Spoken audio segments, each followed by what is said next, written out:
But thank you so much. And with that wonderful introduction, I almost want to just say remarks complete and sit down because you're awesome, sir. But General Ham, thank you so much for hosting this forum and also providing an opportunity for me to discuss the future of Army medicine, that vast enterprise that you mentioned of the folks that I have the privilege to lead.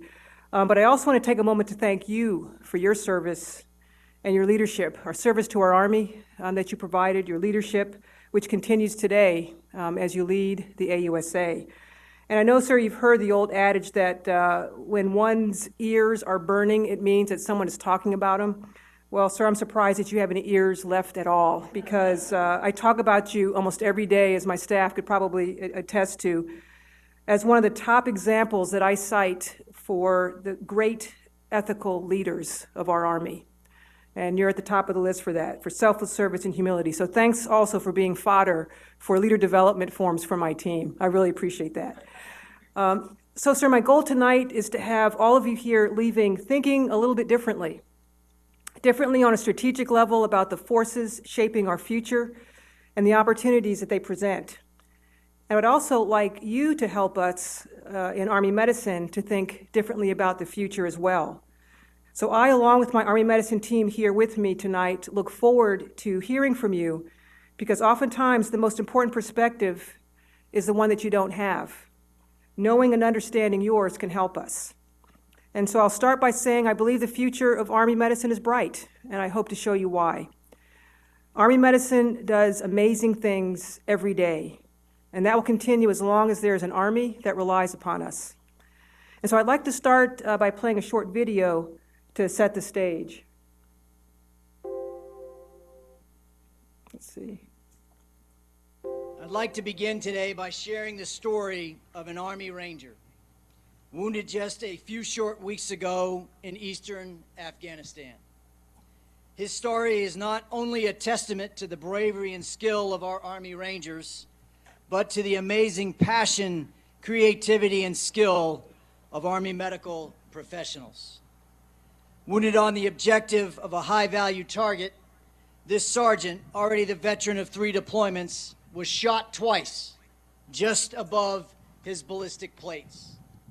Immediately, the Ranger medic team performed life-saving first aid, controlling his bleeding and administering freeze-dried plasma. After a difficult exfil, flight medics aboard the MH-47 continued to stabilize Ranger Campbell. Using ultrasound in flight, identified another wound causing heavy bleeding. After a tail-to-tail swap, a flight surgeon inserted 2 chest tubes. And after Ranger Campbell went into traumatic arrest from loss of blood, he performed a thoracotomy, opening his entire left chest, again on an MH-47, identifying a hemorrhage in his lung and surgically correcting it.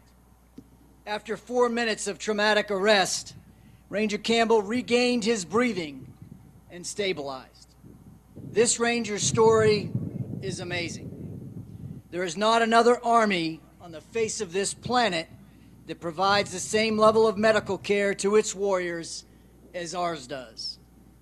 These are the words of his commander, and I quote, "This is a Ranger who is alive today thanks to the incredible teamwork and precision skill of all the medical team working on him that night. This is the most impressive casualty save I have ever heard of in a combat theater." End of quote. And I second that emotion. Wow, that's all I can say, right? I show that video to demonstrate the incredible scope of what we do in military medicine. As you heard General Allen say, no other healthcare organization in the world has the range of capabilities and agility to carry out that mission. No other healthcare organization can disassemble and pack, load and transport, and reassemble and equip an entire hospital anywhere around the globe, of course with a flat surface to accommodate it, at a moment's notice, and that's our combat support hospitals. Or provide life-saving care in a mobile operating room with virtual reach back thousands of miles away. What we just witnessed does not happen by accident. Behind it is a well-orchestrated and rehearsed execution plan. It is exponentially more complex than simply deploying a trauma surgeon and a helicopter. I liken it to a game of three-dimensional chess, during which the rules change in the midst of moving the pieces on the board.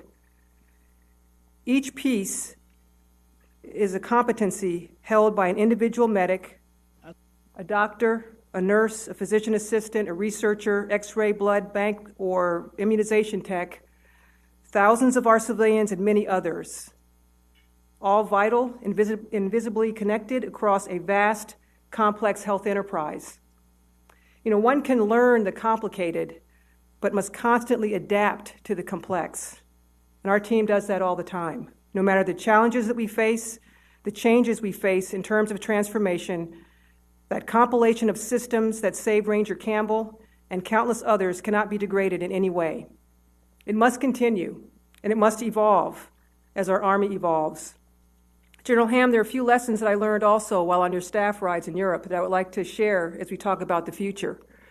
Some, I fear, are often forgotten, especially in a fast-paced world that we live in today. First, the importance of looking to the past to help us better understand and prepare for the future. Major General retired Stoff and his team often would recount how almost all of the events that we see playing out before us today are actually a replay of themes of the past. Recognizing those universal themes provides some clarity and predictability to the uncertainty that our current environment holds. History provides clarity and can help mitigate uncertainty. Technology shows us the new how, and history the why. Those staff rides were also meant to prepare us on how to think when faced with ambiguity and change, and to understand that though we cannot change or control change, we definitely can control how we respond to it. And this is important because no one can truly predict the future, at least not with much accuracy anyway. But I do believe that we can get better at looking for and seeing change, better at understanding the drivers of that change, and even better adapting, shaping, and ultimately leading the change. This new era is rapidly evolving and influencing traditional norms and boundaries. And there's a blurring between the live and the virtual, between home and hospital, between home front and battlefront. And we must adapt to this change. But as we will examine, new tools are not enough for fundamental transformation. Tools need to be matched and in sync with a new mindset and an openness to try new things and to think differently. The mindset that there is a better way. And that leads us to this. And what's that? Our brains, yours and mine. Because now and in the future, gray matter will still be the strategic differentiator. It is also the premise behind Army Medicine's performance triad. A well-rested, well-perfused, and well-fueled brain is a better brain, a more resilient brain, and a more ready brain. We make an average of 60,000 decisions a day, and yet we are only cognizant to about 4 to 6% of them. Focusing on sleep, activity, and nutrition can help us improve that 4 to 6%. Boy, went forward.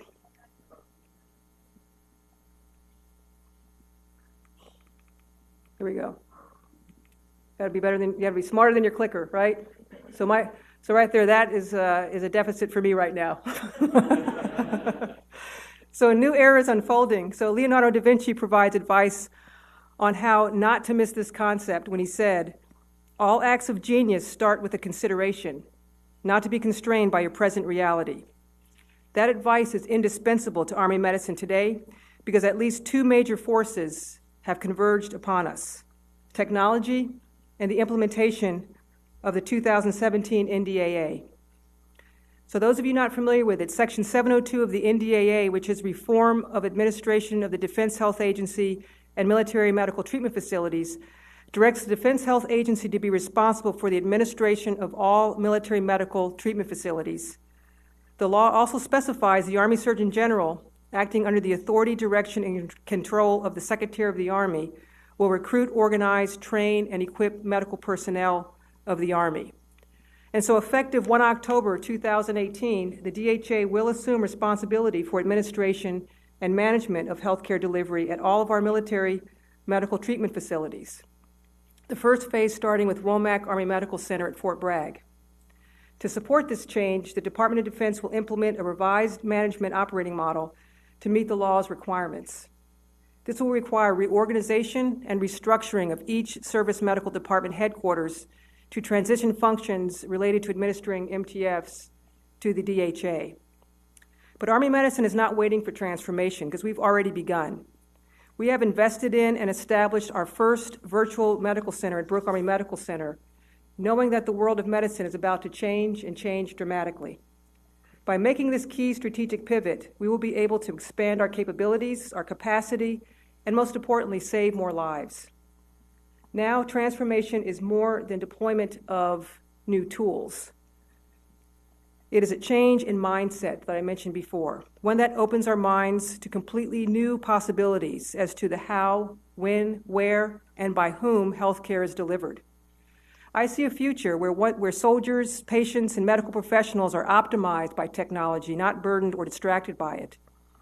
Army Medicine will be part of a globally integrated, dynamic network, allowing medical experts to extend our healthcare apparatus to anyone, anytime, and anywhere. It should in no way diminish, but rather improve live, in-person patient care. So to be clear, and I'm sure all of you will agree with me, medicine is still an exquisitely human endeavor, and virtual will never replace the powerful healing force that happens only when two people share the same space.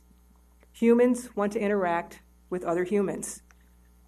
So right now we have the opportunity to fundamentally transform Army Medicine and transport it into the 21st century. So note that when we talk about technology, we are fully aware that will be oftentimes when and places where our soldiers will have no connectivity, no power, and no technology. So we need to fully develop and optimize each soldier's effectiveness and their capabilities, refining their skills of their hands and the sharpness of their minds. So today's transformation does not replace our current traditions and processes, but it builds upon them. The knowledge and lessons observed from those who came before us will never be lost. So we stand to build upon these accomplishments as we move into the future and not leave them behind. And there are some things that will not change. So Army Medicine's purpose will not change. Our mission begins with and ends with soldiers, and it always will. Those who serve our military need and deserve our absolute commitment. They must know that should they ever become ill or injured, the best care available will be there for them. Over 2 years ago, Army Medicine set forth with a vision to become the nation's premier, expeditionary, and globally integrated medical force, ready to meet ever-changing challenges of today and tomorrow. So premier means that we will remain the best in providing garrison and operational health services and continue to get better as healthcare evolves. Expeditionary, we will re-energize a mindset and a culture, both in garrison and in the operational environments, that we must always be ready and prepared to perform in non-traditional settings and in ways that might be outside of our comfort zones. Globally integrated, we will operate effectively wherever we may be asked to serve by leveraging technology and the capabilities of our sister services and partners around the world and around the country. That is the global Joint Health Services enterprise that we were part of. And we recently published our 2018 Army Medicine Campaign Plan, and it expresses the comprehensive organizational strategy for MedCom, the Office of the Surgeon General, and also to fulfill the Army Medicine vision through alignments of our ends, ways, and means, and also doing that within the year of execution. So the process of planning the strategy demanded a careful examination of Army Medicine, the needs of those it serves, its stakeholders, and also our environment. And our values, however, will never change. Everything we do, our thoughts, our actions, will remain firmly entrenched in these guiding principles. In them lies our strength. And there is one thing that I need to mention that has not changed, that is relative to this presentation, and that is the time it takes for a soldier, sailor, airman, or Marine to die. Now, the reason a soldier's heart and lungs stop on the battlefront is very different from the reason the vast majority of hearts and lungs stop here at home. The reason they stop on the battlefield because of the bleeding. It means the bleeding has not stopped. Studies have shown that up to 25% of deaths, that is 1/4 of all deaths on the battlefield in Iraq and Afghanistan, were preventable if better hemorrhage control technology had existed. The vast majority of those preventable deaths, nearly 90% of them, happened in the pre-hospital setting, and all due to bleeding that would not stop. And of course, the ultimate prevention is to not put our soldiers in a situation in which they're exposed to hemorrhage-inducing activities. However, if our nation demands it, Army medicine will respond to it. Our goal is zero preventable deaths on the battlefield, and that's achievable with the future. Medics tell their soldiers that when they or a buddy are injured, the faster they lose blood, the faster they die. That every drop of blood they keep in their body equals time. They buy time by stopping the bleeding. So we are proud that we've achieved the highest survival rate on the battlefield in history of modern warfare, and that's 94%. Proud? Yes. Content? No. When the number 94 is placed before us, we see the number 6. That's where Army medicine is focused, on the 6. On the 6%, how can we change to get after it? Well, change is nothing new to our Army. Take you back a little bit. So the internal combustion engine fueled the industrial revolution and gave energy to one of the most dramatic changes in our military history, leaving our beloved cavalry and transforming to mechanized units. And what about the innovations in the communications and signal domain? Well, this is early aerial surveillance and the great-great-grandparents of today's drones, right? Just 100 years, the technology has moved from a pigeon with a camera to this. It's pretty impressive. And as with our Army medicine does not always get it right, but sometimes we do. So this is Dr. Letterman. He is known today as the father of battlefield medicine. His system of organization enabled thousands of wounded men to be collected from the battlefield, treated, and restored during the Civil War. The same concepts were used in Vietnam, and they were seen in the battlefields of Afghanistan and Iraq, and in today's modern 9/11 ambulance system. One of the most important lessons from Letterman that still applies today is that optimizing interactions between the parts can be more important than just optimizing the parts themselves. We're using that logic in our modernization efforts. We do not know what the next war will bring, but we do know that we have to be ready. And again, it goes back to Da Vinci's suggestion.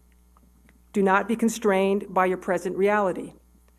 Our reality has been built around the past 17 years of war. And this is a war against an adversary that owns no Air Force or Navy or tanks, no organizations such as Forces Command, TRADOC, AMC, or even MedCom. And what's missing from this bubble? Did you catch it? Don't you know? My husband's a medevac pilot. Come on. The medevac aircraft. So there it was. Yeah, so that's missing now. And it might be on the battlefield, right? Our Chief General Milley has been very clear. Places such as Victory Base, Bagram, or any other static locations may not exist in the future battlefield against a high-end threat. The future battle space will be much more lethal, kinetic, and complex. We will be operating in a multi-domain battle environment with novel and challenging anti-access area denial conditions. All indications point to a future fight where our troops will be forward deployed in units exhibiting a smaller footprint and oftentimes without the luxury of uncontested airspace. We might not have the life-saving golden hour evacuation system we've been accustomed to for the past 17 years. Our soldiers may be isolated for 72 hours or more, requiring prolonged field care if injured in an austere environment. Our medics will face doing more with less for longer. That means no easy access to emergency departments or operating suites or trauma surgeons, no tele or virtual health. But the wounds they need to treat, a junctional hemorrhage, a pneumothorax, or increased intracranial pressure, are not going away. Just think about it. That would be comparable to having a 911 dispatcher here in the United States respond to an emergency call with something like this. Okay, sounds good. Hold pressure on the wound and continue CPR. We should have an ambulance there in a couple of days. Wow. But that's what our medics might be faced with. But if that were the case here, we would make significant changes in our own personal skill sets and our home equipment. Well, that's what we're doing in Army medicine right now. The new environment demands significant change in how we must man, organize, train, and equip our medics and our soldiers. Now on to a closer look at some of the advancements that will define the new how for Army medicine. So leveraging 21st century technology is more than computers. It's what's known as the digitization of healthcare. It represents the synergy of big data, peripheral monitors, analytics, cognitive computing, and artificial intelligence, as well as virtual reality and quantum computing, just to name a few. But this powerful synergy is lost if you simply lay these innovations over old organizational structures, old doctrine, and old platform. It's the old putting new wine into old wineskins, if you're familiar with that, from that passage. So this should provide a clear example why we must move into the virtual space. It tells it all.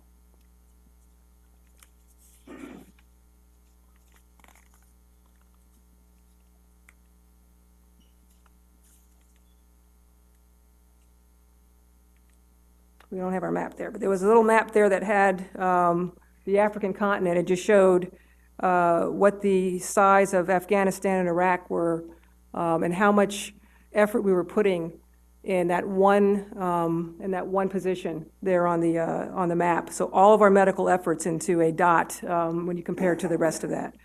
But this one tells it all. All of our resources have gone into that area, but this actually sums it up quite nicely. You like that plug, sir, for AUSA, the Army magazine? You like that?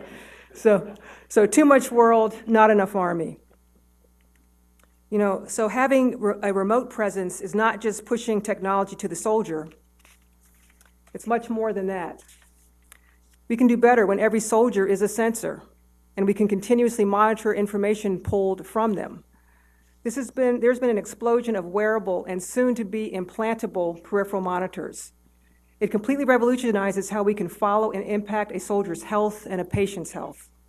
We can go from periodic screening to continuous monitoring. Things such as this, or this.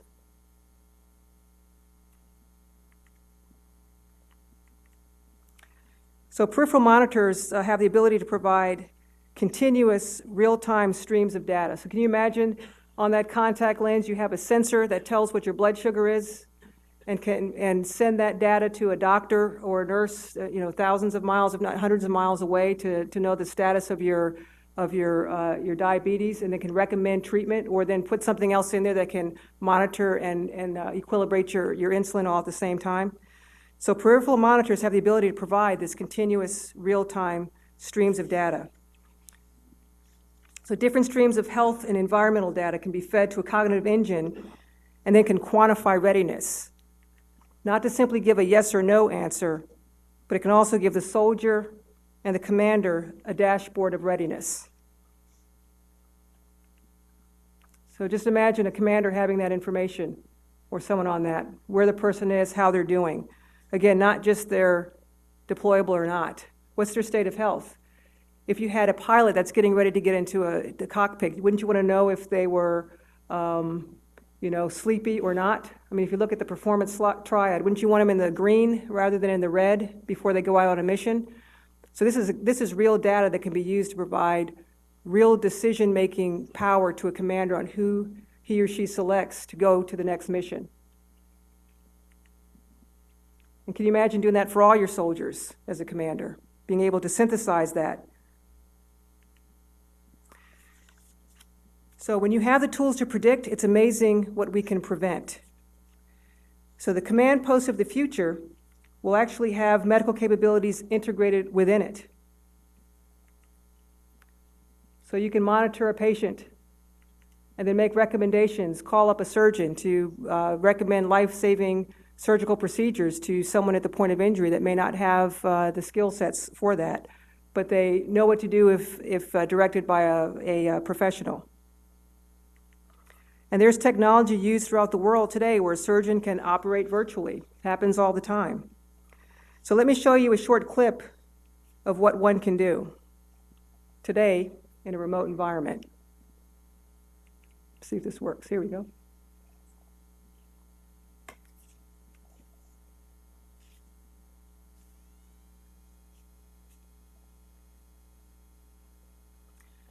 So it's just a really short clip, but it just goes to show you that this is occurring and the surgeon is nowhere in the room, right? Someone just sees the field, sees the injury, and can actually operate on it remotely. I mean, that can happen today. It's really amazing. So this same concept, using the same technology, can be used to monitor and optimize readiness of the total force, family members, and retirees everywhere, anytime. Just think what that would do for our readiness of our Compo 2 and Compo 3 colleagues. That would be awesome if we were able to do that. Real-time readiness, anywhere they were in the world. And not only is this important for medical readiness, but every telehealth appointment in our facilities is a training opportunity and improves the readiness and responsiveness of our medical teams. Because you only get good at this if you practice it. And so that's why our medical treatment facilities are our readiness platforms. And for our teams to be able to exercise this, not just with soldiers, but also with our family members and those that we support and our beneficiaries in our care, really are helping us, making sure that we have our medical teams that are ready. And this is the concept of virtual health. So now let's look at training. So remember the A2AD with our medics, and they'll need to do more with less for longer. No air superiority, they can't get the patient out. So how will we do that, though, at scale? So we'll do that with simulation and virtual reality. So now there's in the news, you might have heard some of our, or in the U.S. News and World Report, there was an article about our surgical subspecialists that don't get enough, repetitions of certain skill sets to maintain their trauma skills. So can you imagine doing that with simulation and virtual reality? And when I talk about simulation, who remembers the old Annie dolls that you learned CPR on? Remember those hard plastic things, right? They didn't move. Maybe the real fancy ones, they put like a little panel in the middle over the heart where actually it moved a little bit, but not much after that. Now the simulation that we have, it's really come a long way. That's a simulation right there. I mean, they actually can bleed. They can breathe like they're having respiratory type things, and some of them can even sweat. And it's really creepy. Some of them, their eyes move and they look at you. And so that's, and they're remote. So we were at Camp Grayling at a training exercise, and someone had a remote. I was standing near one of these, and we were talking to someone else, and someone had the remote and actually moved the leg, and it brushed up against me. And it's like I'm glad I didn't shriek like a chicken, but still, it was one of those. It's kind of creepy. Those things are realistic, and that's what we need. The more realistic, the better for our training. And so right now I'm just going to show you a medley of clips, and I want you to tell me which one of them is simulated, so watch carefully.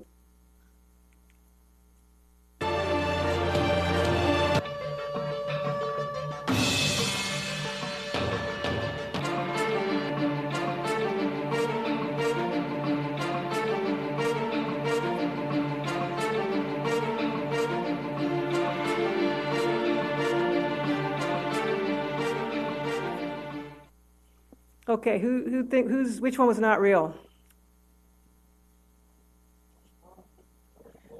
Oh, yeah, that's a trick question. None of them are real. All of those were simulation, right? All of them. Pretty amazing, right? So just the texture of the organs that they have now, at just the right density for a surgeon to know the pressure that they're putting on their needle is the same pressure they would need to go through either skin, through liver, through heart, through all the different densities of organs that they have. So just imagine having that to train on. A lot different than the Annies, right? A lot different. And so those are all simulation. It's amazing. And it's there's also another overlooked aspect of simulation that's important to mention, that it also can provide continuous That can provide continuous, specific to-the-second feedback. So in some of the simulations, you have to run the simulation and you go sit in a room and you watch what you did, but a lot of these will provide feedback. So if you don't provide enough pressure, then the bleeding will continue. If you don't sew up the incision correctly, then it will continue to ooze. If you aren't doing compressions, deep enough, then the heart rate won't occur, or the perfusion won't occur. So they can actually give you feedback to ensure that the skills are being tested in a very realistic manner. So, and it also allows us to hone our skills like never before, because you definitely wouldn't want to do something like this on a live patient unless they really needed it. And if they really do need it, you want someone that has done this at least a couple times before. So one of the things that, moving on to the future, we hope that in the future there'll be more collaborative partnerships all across America. The more diverse and cross-disciplined collaboration, the better. And we are already engaged in this with hospitals and dense population centers to provide more trauma training that we need. And it's really heartening to see a lot of our institutions are reaching out to us, asking us how they can partner and offering up the alliance to use their trauma centers and to train in their facilities. So that's really a great partnership. And I think in the future, we're going to need to do more of this. And we have our soldiers and graduate and training programs all throughout the country. But in the future, we want to expand this outside of the traditional medical community. And there should not be an opportunity in our society that we do not explore, cultivate, and share in order to continually improve. And a movement towards collaboration also eliminates the need to compete, because there's a lot of competition in healthcare. Competition for the patients. The insurance company wants access to patient populations. Different hospitals are competing for trauma patients and certain types of patients. When we compete, it consumes a tremendous amount of time, intellect, and resources. But collaboration gives us tremendous agility and adaptability in terms of having access to training without always having to own where the training occurs. And I think in our future, with the future of our medical treatment facilities, we're going to have to look more at these partnerships to do that. So if you think about it, the world's largest taxi cab company, Uber, does not own any cabs at all. The world's largest supplier of overnight accommodations, Airbnb, owns no beds. And the world's largest retailer, Alibaba, owns no inventory. So it's funny, a few years ago, Marriott held their annual shareholders meeting, and the CEO announced to thunderous applause that they were adding 30,000 rooms that year. And supposedly the CEO of Airbnb was in the back of the room tweeting that they just added that much in 1 week. And so there's just going to be a new paradigm of how we provide services all throughout in every industry, and I think healthcare is going to be the same. That represents the flexibility, scalability, truly a different kind of thinking, and we in Army Medicine have to think that way as well. And so I'll provide one example of creative collaboration before I move on. And so, this would be an interesting partnership for many reasons, because maybe eventually I'll finally be able to make it to the planet Vulcan when they finally find it, so I can see if Mr. Spock is there. And so, NASA and Army Medicine are working on similar problems, if you think about it, especially when it comes to austere medicine. That's pretty austere, if you think about it. Though the Mars mission is a few years off, NASA is fully engaged today in preparing to make it happen. And they're dealing with the tyranny of distance and challenges of prolonged field care in a major way. They have the same problems when it comes to acute injuries in space. No trauma surgeon. Or is there one? So this is a Robonaut 2, R2 for short. And so the R2 has vision, dexterity, and the ability to perform tasks tirelessly for 24 hours a day, 7 days a week. So can you imagine having one of those on the battlefield? No connectivity. They have significant time delays between transmission and reception, so they're working on autonomous methods to keep an astronaut alive. They also are challenged with with size, weight, and power, right? Because if you need it with you, you got to carry it. You have to be able to transport it. Well, so they're using this instead. They're using the make it, don't take it approach. Whether or not you need a screwdriver or a scalpel, it doesn't matter. You can actually make either or both. So this is an example of those 3D printing that we have for supplies that you need. And then when you're finished with it, then you can recycle it and use those materials to make another thing that you might need. So you don't have to carry a full tray of surgical instruments based upon what the surgery that you might need to do. So the point I'm making here is that with ingenuity and diversity of thought across America, collaboration is a vast and untapped resource that we need to fully employ. And it will require resources, but most of all, it requires an open mindset within our leadership. So I've outlined some of the spheres in which the future holds great promise. So fully embracing the 21st century technology, reimagining partnerships, reconceptualizing the clinical and training space, and fully embracing virtual and remote capabilities. So Dr. Letterman's technique can serve as an example that it's not one of these elements that matters more than the other. It's actually the synergy that happens when they all come together.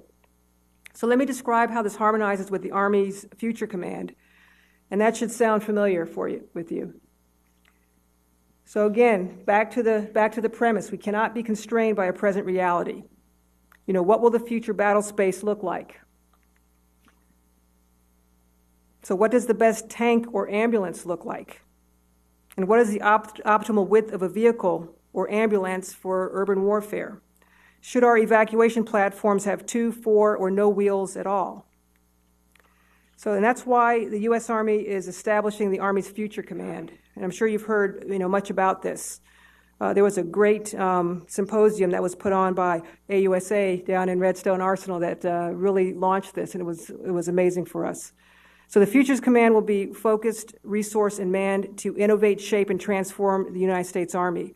And I'll just briefly go over these. I'm sure you're tracking what the 6 modernization priorities are.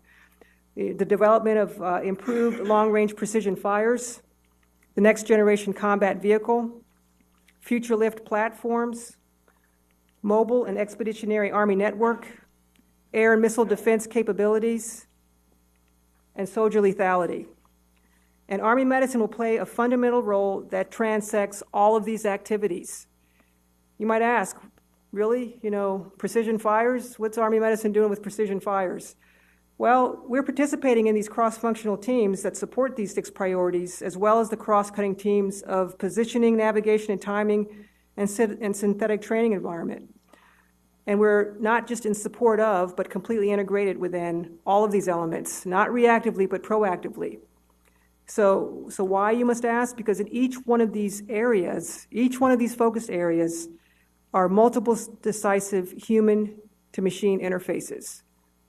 And we are concerned with the human part of that interface, because you need an optimized human being to interface and interact with all of these new systems that were coming up.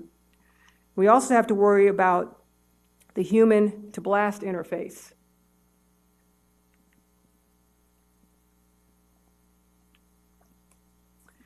So since these are new weapons and new weapon systems with new technologies, we should be monitoring all soldiers all the time, looking for patterns of injury or other signs for early detection. So what happened in Havana, Cuba to our diplomats is an example of not knowing what we don't know. We still do not know what kind of undetectable sonic waves they were exposed to. Monitoring them, and not just the environment, could have led to earlier detection or even prevention. Ensuring the next vehicle is optimally designed, and not only for improved mobility and combat lethality, but to optimize survivability as well, is key. What are the dimensions for optimal extraction of soldiers if there is a need to put them on stretchers in these combat vehicles? And what about vertical lift, manned or unmanned? Or if we can't evacuate out or get in, we have options. So the Future Army Network for command, control, communication, and intelligence is crucial for all of our virtual presence and remote monitoring. And again, soldier lethality and survivability is the centerpiece in the center of what we do. U.S. soldiers are unique in an outstanding way. With exoskeletons or robotics, all of these things, and I tell you, what better way to increase soldier lethality is than to keep our soldiers alive. And we know what that requires. Stop the bleeding. So one of the very many possibilities and the possible innovations is an injectable self-expanding foam that stops massive intracavity abdominal bleeding. So when every life counts, no stone is left unturned, no idea is left scrutinized.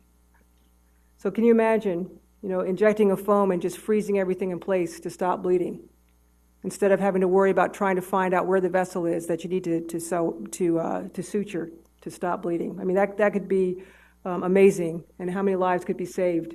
Probably that 1 in 4 I mentioned can be cut in half, at least. Again, our goal is 0 preventable deaths on the battlefield. So here we are, back to Dr. Letterman. Not only is he known as the father of battlefield medicine, but he's also known as the doctor to the armies. And he's credited with this passage. The leading idea which should be constantly kept in view is to strengthen the hands of the commanding general by keeping his army in the most vigorous health, thus rendering it, in the highest degree, efficient for enduring fatigue and privation and for fighting. And I tell you, I can think of no better way to express the need to conserve the fighting strength than Dr. Letterman said here. And so I hope you now have a better understanding of the many different but connected pieces of Army medicine. And when you look at this picture, I hope you see more than just trauma care. You should see an entire integrated and synchronized compilation of systems. And to make this happen, to make readiness happen, we need to focus on ensuring that our soldiers are ready and on creating and sustaining responsive medical capabilities for the full range of military operations. And I hope that you also now see why I stated in the beginning that the future of Army medicine is bright, and it's positioned to become even more brilliant. With the creative and critical thinkers here in this room and throughout the Army, we will challenge and change the status quo. There is an ever-evolving world waiting, and together as a team, we will continue to achieve great things. And so there's no doubt that we have great people, great tools, and most certainly we have the greatest mission on earth. Thank you for this great honor, for allowing me to spend some time with you this evening. Thank you for your kind attention. And so we are Army Medicine, one team, one purpose, conserving the fighting strength since 1775, Army Strong, and I look forward to your questions and further discussion. Thanks so much.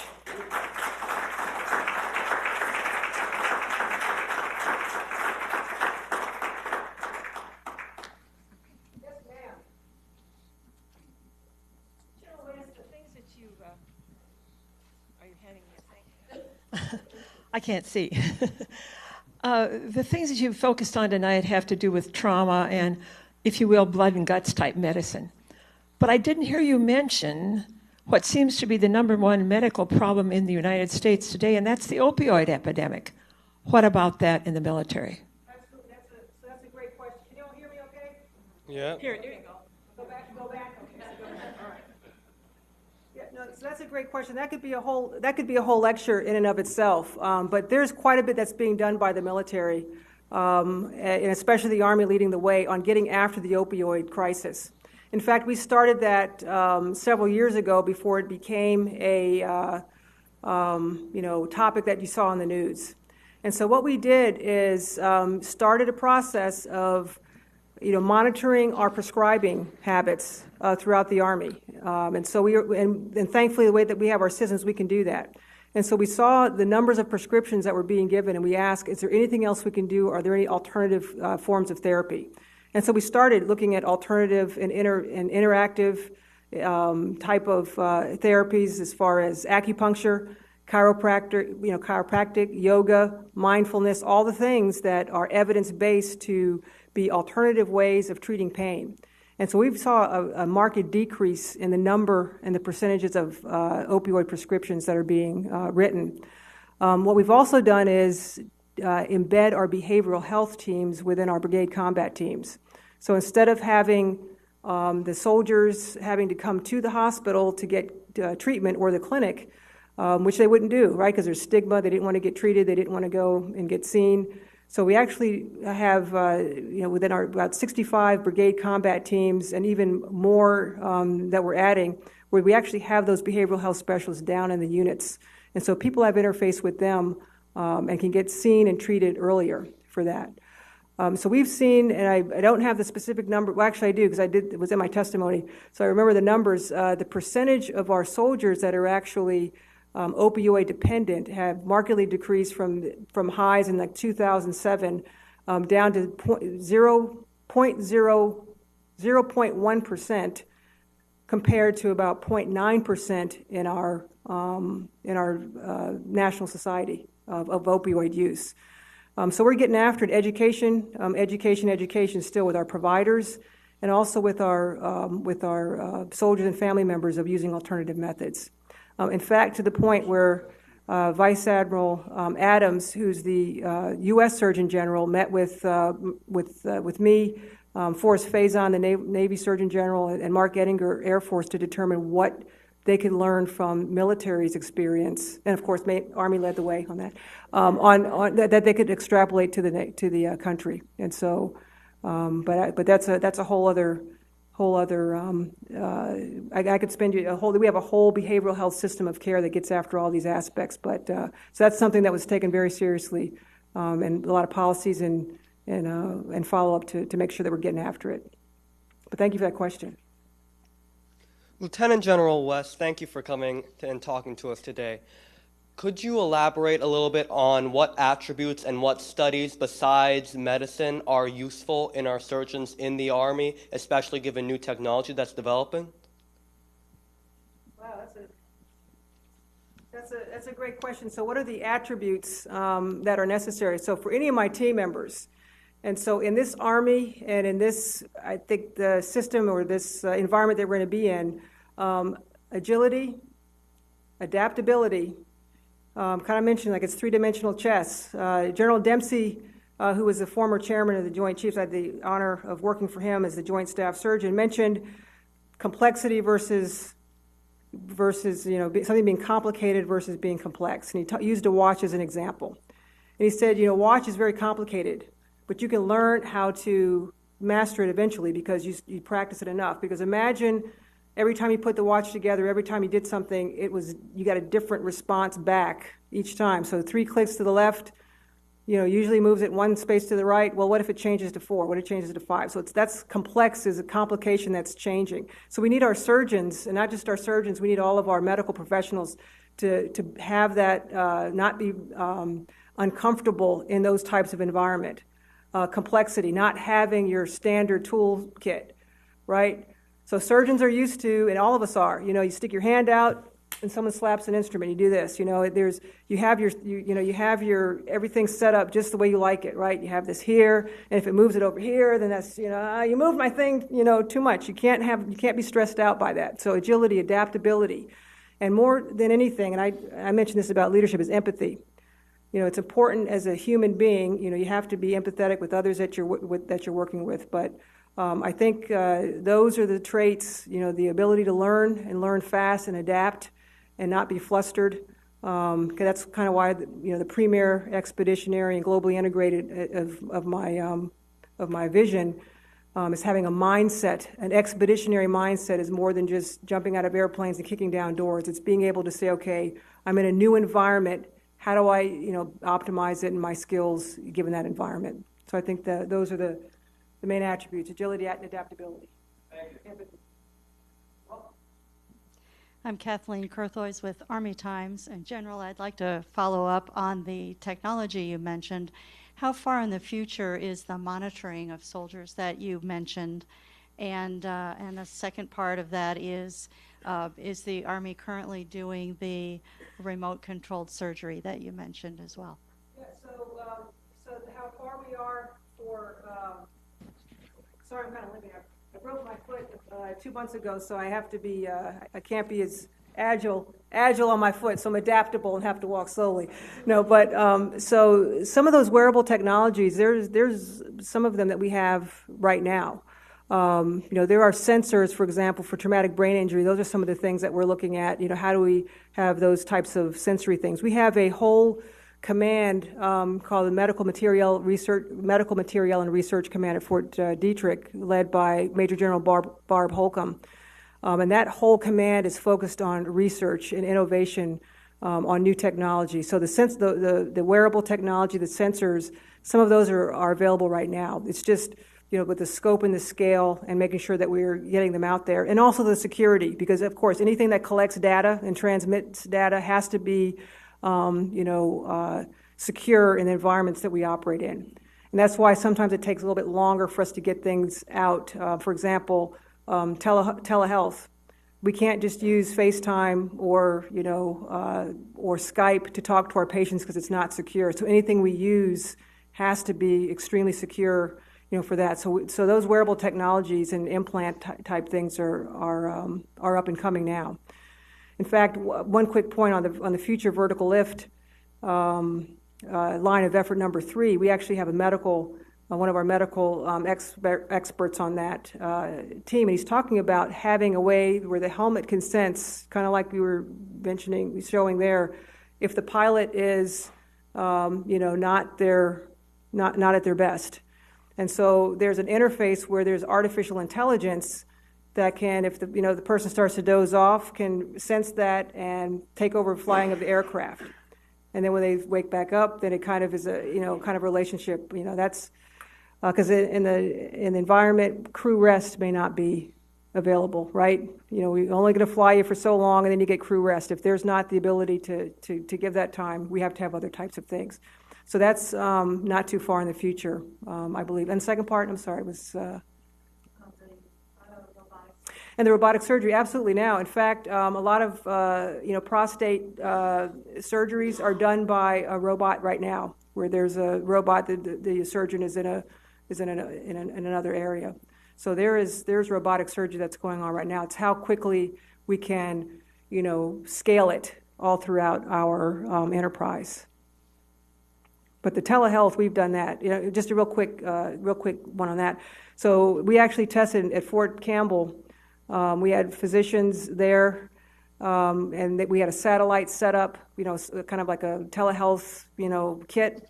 And there was a, soldier that was on a, in a very remote area that had something called a peritonsillar abscess, which is it's a surgical emergency. Usually an ENT, ear, nose, throat, otolaryngologist has to do that. Well, evidently there was a scope put down the soldier's throat. There was an ENT thousands of miles away looking at it, telling the medical professional where to make the incision, because you have to drain it. Can you imagine sticking a scalpel in the back of somebody's throat just by someone that knows what they're doing, looking through and telling you how to do that? But that saved the person having to be evacuated. And so that's kind of it's not remote surgery by the actual person, but that's kind of the beauty of telehealth to do that. Great question. Thanks. Hi, ma'am. Patty Barron with AUSA. Good to see you. Good seeing you. I'm a nurse by trade, although you don't want me to ever be your nurse because it's been way too long since I practiced, but I digress. My question is about the monitoring of the physical health of soldiers, which is just fascinating. But I imagine that, can you make the connection to also then leaping over to behavioral health? In the sense that stress, soldiers are able to handle an enormous amount of stress, but at times it goes more into the red zone, and the physical symptoms will show you that. Is that something that you're looking at all? Absolutely, and that's one of the things, trying to monitor all the different, the vital signs. We're used to just the vital signs, the normal ones, but there are other ones that, like you mentioned, are indicators, not only physical indicators, but markers, blood markers. There's some areas to find out, the quality of sleep that you have, or if there's certain combination of those that might show that you're having, that you're not at your best. I think that would be something in the future, absolutely, that we're able to test, not only from physical, but also like the blood markers. Or you breathe onto a mirror. That's another thing. You just breathe onto a mirror, and some, just the chemicals that are picked up in your aerosolized in your breath can tell you what's going on. Can you imagine that, and having a mirror that picks up that sensor? So in the morning, you just wake up, breathe into the mirror, and it tells you all the things that are going on in your body. It's amazing. Thanks. Hello, ma'am. How are you doing today? Good. How are you? Fine, thank you. You talked about collaboration and working across the enterprise. What opportunities do you see working more closely with the Veterans Administration? I see I see a lot of opportunities working with our veterans. In fact, we do a lot now. And there are several installations where we have our military treatment facilities co-located with our veterans hospitals. El Paso is one example. We've got that. Hawaii is another example where there's close affiliation. When I was, commanding at Fort Bragg, we used to have, limited partnerships depending on the types of patients, like vascular, if they need vascular surgery or something like that, the different types of patients with the Fayetteville VA. So I see even more of that. And now there's been policy changes to allow even further collaboration, like for the allowing the VA to use the MTFs as their first choice, because before there were limits where they couldn't refer patients to the military treatment facilities. Now that's been changed, and I think more legislation probably in the future to have more fluid, movement back and forth of patients and providers as well for that. So I think that's a great opportunity. In fact, Navy and Great Lakes, they're co-located. The Navy facility and the VA are co-located there and as well. Yeah. Two more. Okay.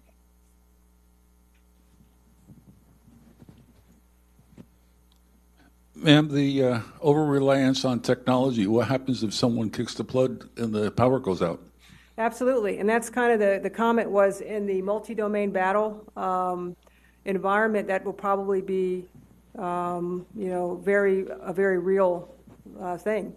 So we have to rely and understand how to do it the old-fashioned basic way. We're spoiled by air superiority. We never have to worry about, if we call in a medevac, someone's going to shoot him down because we own the skies. But if we're in an environment where we're not, we're going to have to go back to the old prolonged field care where, you've got the person here, we can't just throw them on the helicopter and take them to the next level. So it's making sure that we have those more skills with those that we have at the point of injury and back to basics. And so, that's a great question for all of our technologies. All of those things that you saw in the future Army do rely on technology. But it's one of those things of ensuring that we know the basic skills as well. Yeah.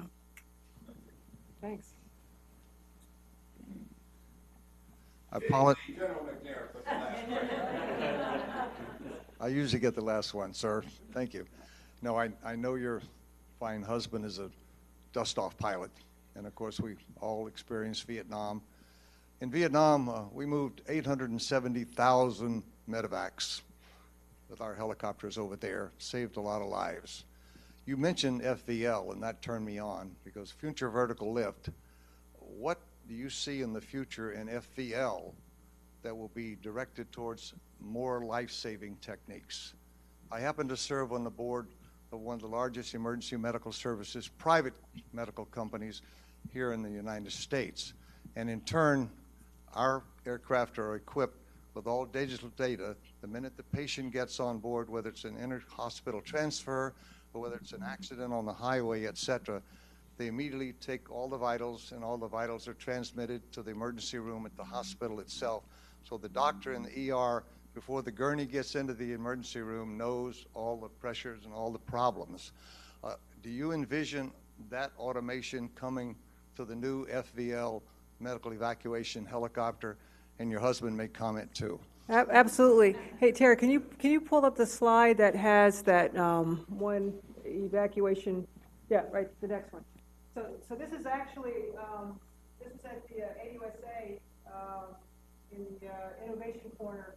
This is a prototype that the team I mentioned to you at the MRMC at Fort Detrick, this is a example just of what you're saying. So this is an autonomous evacuation pod. So the thought is, having a person plug in, and then they're getting their vital signs. They put them on this platform. It's almost like, the sick bay in Star Trek where you lay down on the thing and all the you tell them Trekkie, right? So to actually do exactly as you say, if you get into environments, we're talking about even having those things where if you can't get to the person, so you have something where you can actually scoop them up and pull them, drag them in, if there's no one there at point of injury. So these are just this is one of the prototypes that is a autonomous. So we can actually go in an area we don't have to worry about sending in a crew and putting them at risk if they don't have. I mean, you wouldn't want to, this is better than nothing, though. I mean, you wonder about will this get shot down? It might, but at least it's better than nothing if you're in a pinch, right? If it's doing nothing or sending something in like this, and this is an potential for that. So I think there is, in future vertical lift there is. We've got one of our Colonel Taylor, who's the he's a flight surgeon and one of our subject matter experts from Fort Rucker that's on this future vertical lift, making sure that we're injecting those important things that they think about for that. So absolutely, I see that in the future. Thank you.